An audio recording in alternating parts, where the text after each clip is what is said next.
अगर हमारे साथ कोई दुर्व्यवहार करता है तो मुझे क्रोध से विजय प्राप्त करनी चाहिए या क्षमा से?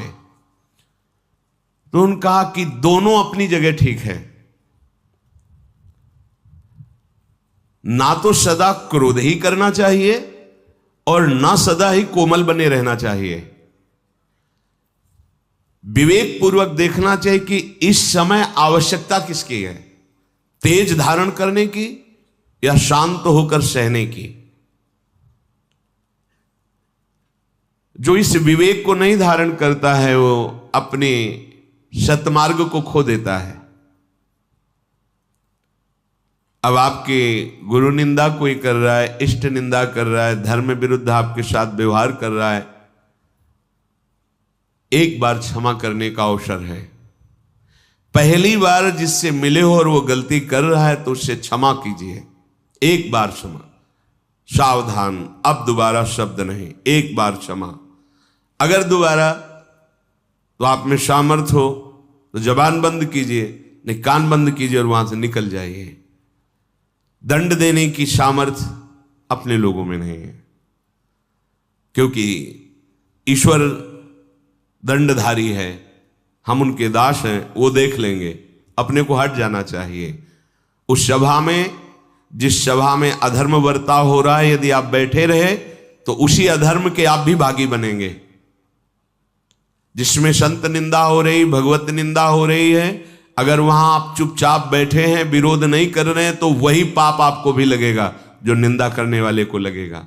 इसलिए या तो उठ के वहां से चल दें और या फिर उसका विरोध करें, सभा में खड़े होकर उसका विरोध करें कि आप ऐसा नहीं कर सकते। इसके करने से आप पाप से बच जाएंगे।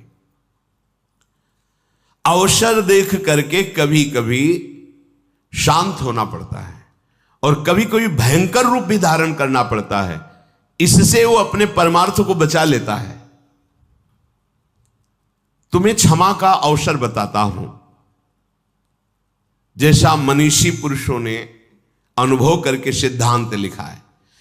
जिसने कभी तुम्हारा एक बार उपकार किया हो जीवन में, बड़े से बड़ा अपराध बन जाए तो उसको एक बार माफ कर दीजिए, क्योंकि उसने उपकार किया। कभी थोड़ा भी तुम्हारा हित किया है और उससे यदि अपराध बन जाए तो पहले के उपकार का स्मरण करके बिना दंड दिए उसे छोड़ देना चाहिए। जाइए आप, इससे तुम्हारा क्षमा बल बढ़ेगा। जिससे अनजान में अपराध हो गया है आपके साथ, उसे पता नहीं था, उसको क्षमा कर दीजिए। क्योंकि सबके लिए सर्वज्ञता सुलभ नहीं है, वो अज्ञानी है, अज्ञान के कारण अपराध बन गया तो क्षमा कर दीजिए। पर जिसको एक बार क्षमा कर दिया है और फिर वही अपराध तुम्हारे साथ कर रहा है, तो फिर उसके लिए क्षमा शब्द का प्रयोग नहीं, क्योंकि अब वो फिर तुम्हारे लिए बहुत हानिकारक हो जाएगा। उसके अपराध निवारण के लिए फिर कानून व्यवस्था है, धर्म व्यवस्था है। जो जानबूझकर तुम्हारे साथ बार बार अपराध कर रहा हो, उसको अब क्षमा करना ठीक नहीं है, ये शास्त्र आज्ञा करता है। एक बार क्षमा कर दिया शास्त्राबाहु अर्जुन को।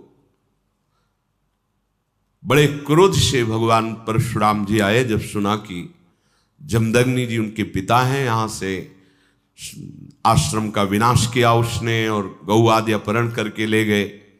माता विलाप कर रही थी, तो उनका ऐसे समर्थ की मां विलाप कर रही है, मैं इनका विनाश कर दूं। जमदग्नि जी ने कहा नहीं, पहला अपराध है, क्षमा कर दीजिए, हमारा बल क्षमा है। लेकिन उद्दंडता उनकी इतनी बढ़ गई कि उन्होंने वध कर दिया आकर दोबारा जमदग्नि जी का। फिर भगवान परशुराम ने क्षमा नहीं किया। अपने तेज बल से और फरसे के बल से पूरे वंश का विनाश, काट काट के पहाड़ लगा दिए थे। तो जो उद्दंड है, पाप पे पाप करता जा रहा है, उसके लिए क्षमा शब्द का प्रयोग नहीं है। उसके लिए दंड ही उसके लिए सही औषधि है। प्राणी कोई भी हो, यदि एक बार अपराध करे तो विचार पूर्वक क्षमा कर देना चाहिए। यदि जानबूझकर दोबारा अपराध करता है तो उसे, ये दूसरों के लिए नहीं अपने लिए भी लागू है। एक बार हमसे गलती हो गई तो प्रभु क्षमा कर देंगे। जानबूझकर गलती करो और सोचो कि भाई नाम या किसी से हम, तो उसको फिर नामापराध के अंतर्गत माना गया है और विशेष दंड का अपराधी। जैसे आपसे अभी तक गलती हो गई, पापाचरण हो गए, गंदे गंदे खाद्य और शब्द, आपने सत्संग सुना और अब लो नशानी अब ना नशई हो और भगवान की शरण में हो गए तो सब माफ हो गया। लेकिन अब नहीं होना चाहिए। अगर फिर होता है तो सब जुड़ जाएगा ब्याज सहित। जो दोबारा बार बार अपराध करता है उस अपराध के लिए दंड देने से ही उसका सुधार होगा, क्षमा से नहीं। अच्छी तरह जांच पड़ताल कर ले और जब ये सिद्ध हो जाए कि ये अमुक बार बार अपराध कर रहा है तो उसके क्षमा योग्य बर्ताव नहीं करना चाहिए, क्योंकि उसका सुधार हो जाएगा, उसके अपराध का दंड यदि उसे मिलेगा। कोमल स्वभाव और उग्र स्वभाव ये दोनों होने चाहिए। अगर कोमल ही स्वभाव एकदम बनाए रखोगे तो फिर धर्म का भी पालन नहीं कर सकते हो। कई बार जैसे कहा है कि आपकी दृष्टि में पावर होना चाहिए। आप देख के मुस्कुरा दिए, आप ऐसे सरल ढंग से देख, कोई भी आपको बात करेगा, छेड़ेगा, परेशान करेगा। अंदर से भगवत चिंतन चल रहा है, सबके प्रति भगवत भाव है, लेकिन आपकी दृष्टि में बचाइए अपनी दृष्टि को, तो आपकी दृष्टि में सामर्थ्य आ जाएगी। ऐसे ही आप जो देखते रहते हैं आपकी दृष्टि शक्तिहीन होती रहती है।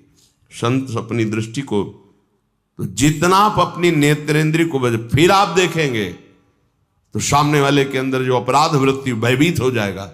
दृष्टि में बहुत तक सगर के जो 60,000 पुत्र थे, बड़ी मनमानी करके वो किसी ने घोड़ा बांध दिया था कपिल आश्रम में।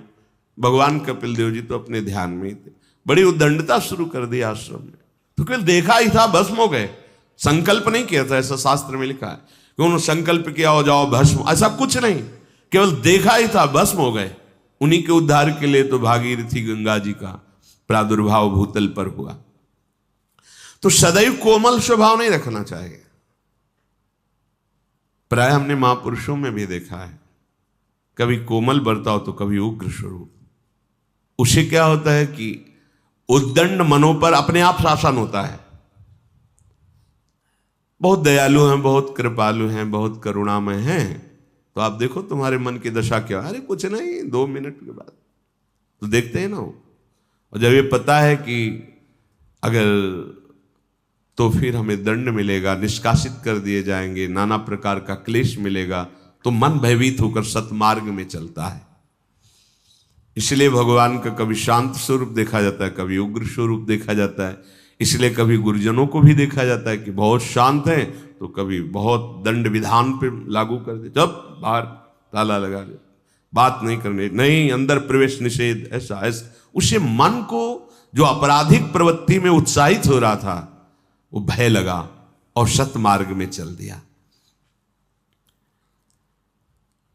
यद्यपि कोमलता बहुत ही साध्य विषय है, हृदय कोमल रखना चाहिए, पर हर समय बाहरी मृदुता ठीक नहीं है। जब बचाने के उद्देश्य से दमयंती जी को छुआ तो कुछ नहीं हुआ, और जब काम वासना तो उनका सावधान कदम आगे नहीं।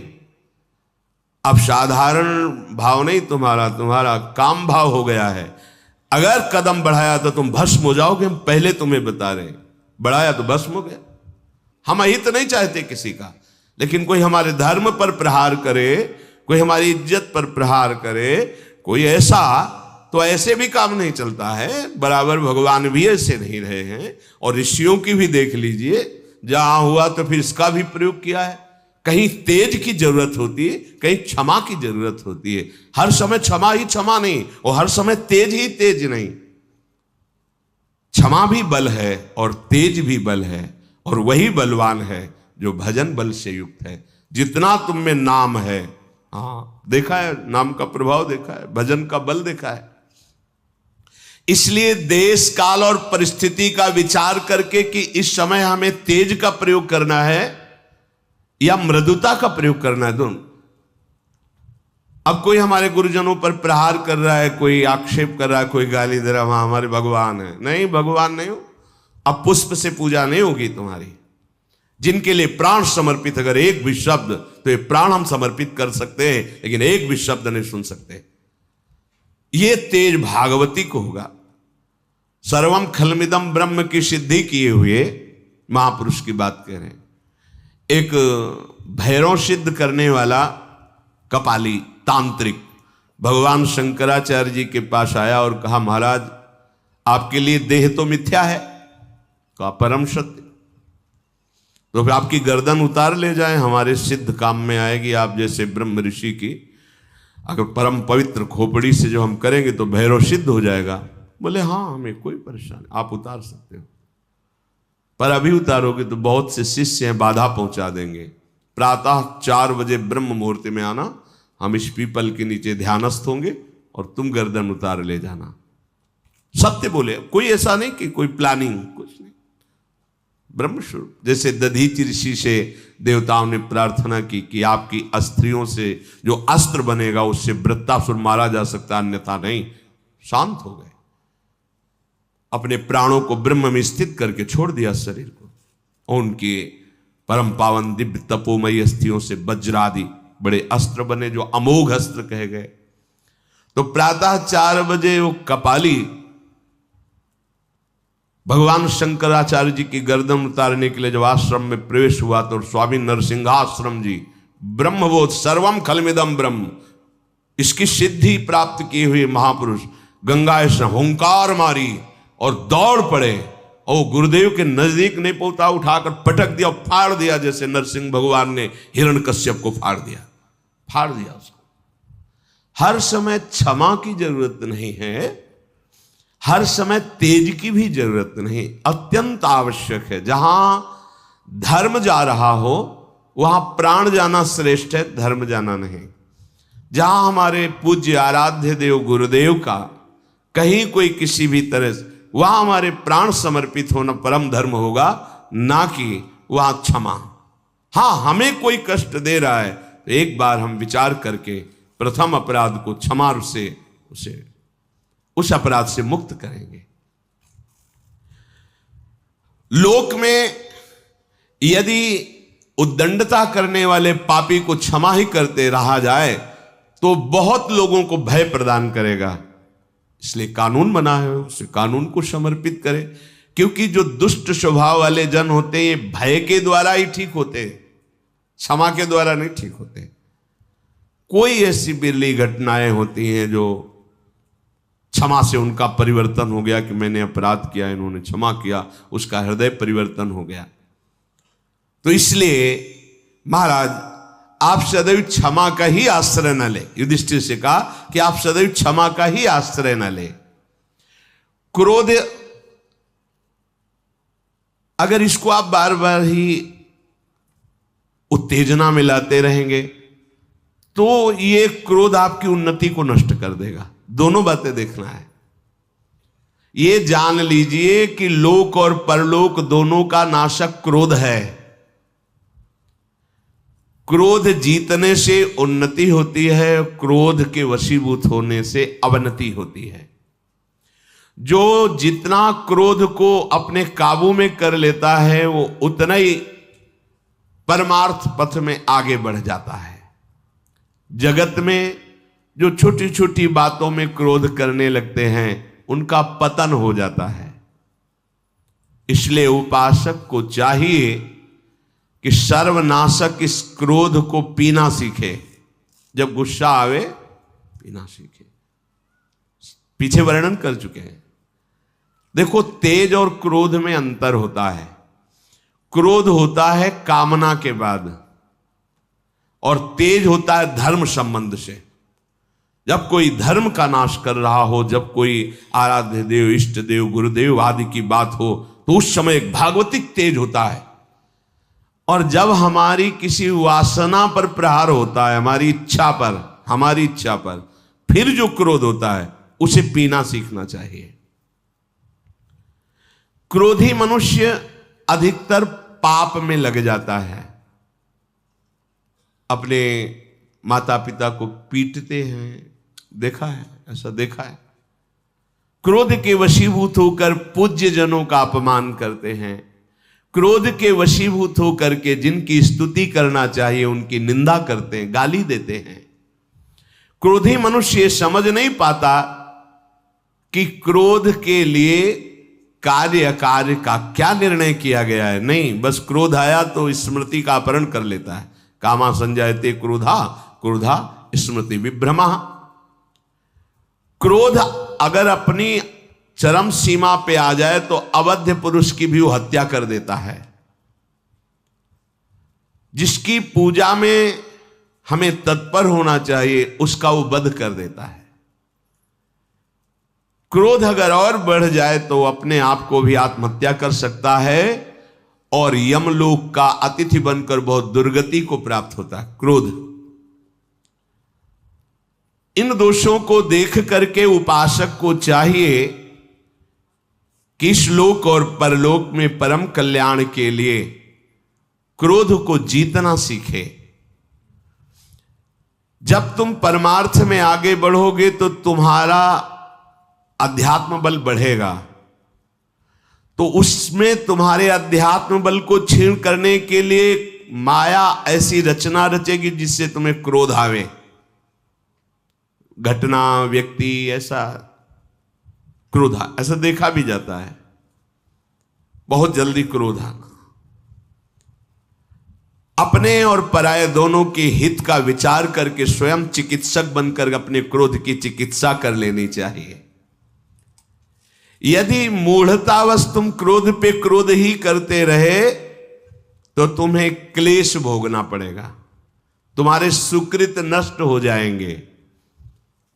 चित्त को वश में करना उपासक का परम धर्म है, पर जो क्रोध का ही वर्ण किए रहता है उसका चित्त जलता रहता है। ये बड़ा दुष्ट स्वभाव है। शांति से बैठे चिंतन आ गया, 5 वर्ष पहले उसने ऐसा कहा था, क्यों कहा था उसने ऐसा, और जलन शुरू और बस गुस्सा। बहुत सावधान, राधा राधा राधा राधा राधा राधा तुरंत हटाइए, राधा राधा राधा। उपासक के लिए सामर्थ्य यही कि अपने क्रोध को रोकना ही सर्वोत्तम साधना समझे। विद्वान उपासक शक्ति संपन्न होने पर भी क्रोध को प्रकट ना करे, शांत भाव से सहे। यदि क्रोध का प्रादुर्भाव बार बार बाहर करते रहोगे तो तुम आनंद के भागी नहीं बन पाओगे। इसलिए बलवान या निर्बल, विज्ञ या अनविज्ञ, कैसा भी व्यक्ति सामने आवे, यदि तुम्हारे सामने तुम्हें क्रोध दिलाने की चेष्टा कर रहा है तो तुम सह जाओ। बात समझना, जहां ना सहने की बात कही गई वहां संत शंभु श्री पद अपवादा, कही सुनीता आस मर्यादा, काटी जीव तासु जो बसाई, श्रवण मुद न चले पराई। भगवती उमा जी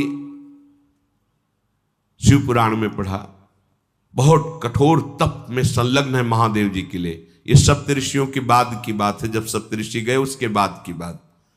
तो भगवान महादेव जी एक ब्रह्म ऋषि के रूप में गए। तो ये सिद्धांत है कि चाहे आप आसन पे बैठे हो, अगर आपका ध्यान बाहर है और आपको पता चला कोई संत आया है तो खड़े हो जाना चाहिए आसन से। ये मर्यादा है, नहीं तो आपका तप क्षीण हो जाएगा। प्रणाम करो, चाहे भले छोटी अवस्था का हो, आपके सामने आया है, वो अतिथि है, भगवत स्वरूप है, और आसन दीजिए और फिर मधुर वार्ता कीजिए, क्या सेवा करें आपकी, बस इतना। ऐसा ही भगवती ने किया, खड़े होकर प्रणाम किया, आइए विराजिए, क्या सम्मान करें, क्या स्वागत करें। होगा स्वागत की बात नहीं, हमने सुना महादेव जी को पति बनाना चाहते हो, हाँ ये तो हमारा दृढ़ निश्चय है। तो क्या है उस भूत भावन में, चिता की भस्म लगाता है, भूतों का सरदार है, न कोई महल है न कोई व्यवस्था है, आप इतनी सुंदर, और उनको गले में मुंडों की माला, सर्प की माला, जटाजूट का बवंडर, भस्म लगाए घूमता है, उसको तुम पति वरण करना चाहती हो। भगवती ने कहा बस बस बस। यदि आपको आतिथ्य रूप में स्वीकार ना किया होता तो पहली दृष्टि में ही तुम्हें भस्म कर देती। तुमने हमारे प्रीतम की निंदा की, बस अब अगर एक भी शब्द आप बोले तो आप परिणाम समझ सकते हैं। पर वो काहे को रुके, भगवान शिव थे। फिर शुरू कर, भगवती ने कहा कि हमारे पिता हिमालय भी ब्रह्म ऋषियों का सम्मान करते हैं और हिमालय के आश्रय में ही रहकर वो सिद्धि प्राप्त करते हैं। इसलिए मेरा विचार हुआ कि जिसका आदर करना चाहिए उसको तो भस्म नहीं करेंगे, पर इन कानों ने शिव निंदा सुनी है, इसलिए मैं अपने शरीर को अभी भस्म कर। प्रकट हो गए मानो, नहीं बस बस महादेव जी, नहीं कोई और नहीं, मैं स्वयं हूं। मैं देख रहा था। कब तक देखते रहोगे? बोले बस अब लगन ही छटने वाली है। तो अपने आराध्य देव और इष्ट देव की कोई अवहेलना करे, धर्म की अवहेलना हो और हम क्षमा क्षमा, ऐसा उस समय नहीं, ऐसा नहीं, फिर आप पतित हो जाएंगे, फिर ऐसा नहीं। लेकिन अगर हमारी कोई इच्छा के विरुद्ध तो हमें सहना चाहिए। सहनशीलता हमारा परम धर्म है। झूठ से सत्य बहुत ऊंचाई पर है, क्रूरता से दयालुता बहुत ऊंचाई पर है। तेजस्वी वही है जो क्रोध को भीतर ही भीतर शांत कर ले, जो उत्पन्न हुए क्रोध को अपनी विवेक बुद्धि से दबा लेता है, वही तत्वबोध प्राप्त करता है। सर्वम खल्विदम ब्रह्म। क्रोधी मनुष्य ठीक ठीक समझ नहीं पाता कि उसे क्या करना चाहिए, क्या नहीं करना चाहिए। इसलिए सदाचारी उपासक को चाहिए कि जब मूर्ख लोग उसे निंदा करें, अपमानित करें, तो उसे क्रोध को दबाना ही परम तेज माने। बातुल भूत विवश मतवारे, ते नहीं बोले बचन विचारे, तिनकर कहा सुनी नहीं काना, चल देना चाहिए। यदि कोई अपने को सतावे तो सहना चाहिए। यदि कोई औरों को सता रहा है, आप में बल है, तो फिर क्षमा नहीं, फिर रक्षा करो। पर आज का समय तो इतना विचित्र हो गया है कि सामने आपके कोई अत्याचार कर रहा है तो आप और पतली गली से निकलना चाहेंगे, सामने नहीं आना चाहेंगे। एक बार एक गाय, जो ट्रैक्टर के पीछे जोतने वाला यंत्र होता है, उसमें ऐसे जो फंसाया जाता है वो इतना होता है। तो एक नवीन गाय थी, उसका पैर पता नहीं क्यों उसमें ऐसे चला गया, और रात्रि में 11 बजे वापस होते थे यमुना जी की तरफ से, तो देखा कि वो फंसी उसमें। अब एकदम घबरा गए, तो 2-4 लोग जाते, उनका भैया अगर सहयोग करोगे तो इसको पकड़ के सीधा पैर को उठा दिया जाए तो टूटने से बच जाएगा। कोई आसपास हम, अब क्योंकि उतने बड़े वजन को कैसे उठाया जा सकता है, अब हम उसका पैर पकड़ें कि अगर ऐसे वैसे हुई तो टूट जाएगा। नई बछिया थी, अगर 4 लोग वो सहयोग दे देते तो पैर ऐसे पकड़े जिससे वो इधर उधर नहीं कर पाए और उसे उठा लिया जाए, तो इतना ही पैर अंदर था। हम दौड़ते रहे, पर वो मारा झटका, ऐसे टूट गया पैर और वैसे लड़खड़ा। कोई सहयोग नहीं देने वाला। आपको इसी रोड में कोई पीट रहा हो ना, तो हो सकता है कि मोबाइल से वीडियो बना लिया जाए मनोरंजन के लिए, पर उसको बचाया नहीं जाएगा। समय वीडियो बनाने में लगाएंगे, बचाने में नहीं लगाएंगे। ये धर्म कहता है कि यदि कहीं किसी असहाय को कोई ऐसा पीड़ा पहुंचा रहा है, उस समय क्षमा नहीं, परहित लाग तजय जो देही, संतत संत प्रशंसयते ही। किसी स्त्री को कोई सता रहा है, किसी असहाय को कोई सता रहा है, प्रार्थना करे, बल का प्रयोग करे, उसकी रक्षा करे। ये सब बातें अब अपने लोगों की सुसुख वांछा बुद्धि है। कौन झंझट में फंसे, चलो यार मरने दो। कोई किसी का एक्सीडेंट हो, तड़प रहा है, यार कौन इस झंझट में, नहीं, वो झंझट तुम्हारे साथ भी हो सकती है कभी। भगवान ना करे किसी को। अगर किसी को ऐसी संकट में अव्यवस्था है, तो आप अगर वाहन से हो तो पहला काम जो होगा, भगवान देख रहे हैं, पहला काम करो, उठाओ उसको, अस्पताल ले जाओ, उसकी पीड़ा की निवृत्ति के लिए उपाय करो, तो भगवान तुम पर प्रसन्न हो जाएंगे। उस समय नहीं, ये स्वार्थ बुद्धि नहीं होनी चाहिए। यदि कोई आपको सतावे तो क्षमा कर दे, लेकिन कोई असहाय को सतावे,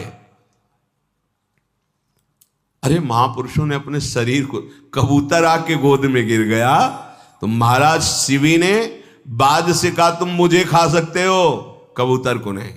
कैसा भाव है रक्षा का। और यहां अगर कोई अपने घर में घुस के आ जाए कि मेरी रक्षा करो, और मारने वाला आ जाए तो दरवाजा खोल के हम उसको और धक्का देंगे, भैया हमसे मत बोलना, ले जाओ इसको।